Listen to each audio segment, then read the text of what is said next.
Hi mga mamis! Pininyahang manok naman ang ating lulutuin. Ito ang ating mga ingredients.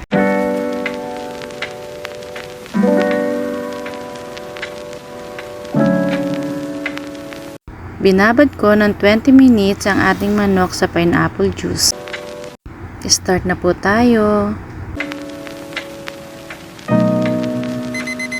Pag mainit na ang pan, lagyan na natin ng mantika. Kapag okay na ang mantika, pwede na natin ilagay ang ating bawang.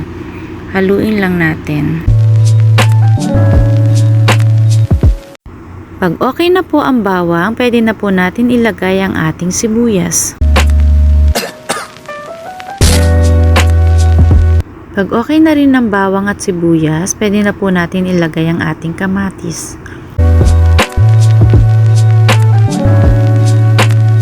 Pag okay ng ating kamatis, ilagay na natin ang ating chicken. Lulutuin lang natin ng konti ang ating chicken. Takpan lang natin ang ating chicken at mamaya babalik ta rin natin. Pag nag-brown na ang ating chicken, babalik ta rin na natin. At ganyan din ang gagawin natin sa kabilang side ng chicken.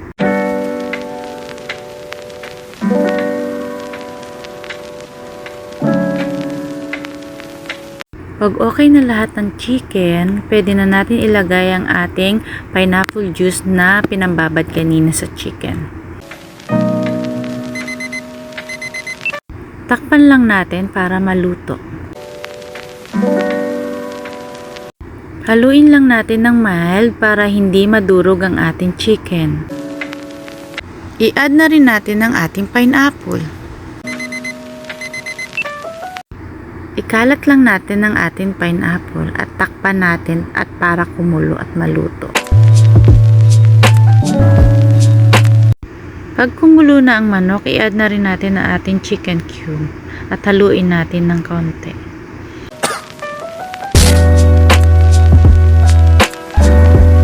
Takpan ulit natin para maluto.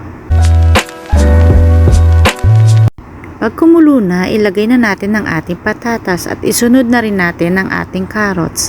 At haluin lang natin ng bahagya para hindi madurog ang ating manok. Takpan lang natin ulit para maluto ang ating patatas at carrots. Pag kumulo na, pwede na natin lagyan ng patis at paminta.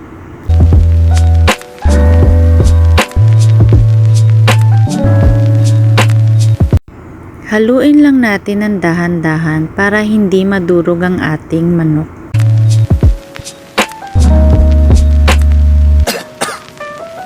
Pag okay na, takpan ulit natin para maluto. Pag kumulo na, pwede na natin ilagay ang ating bell pepper at isabay na rin natin ang ating ipap.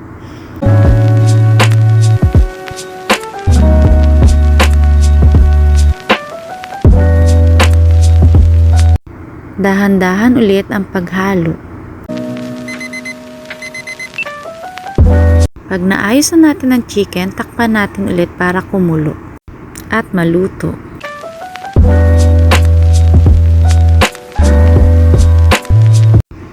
Okay na po ang ating pininyahang manok.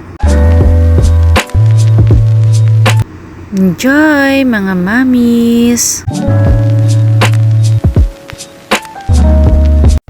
Thank you for watching mga mamis.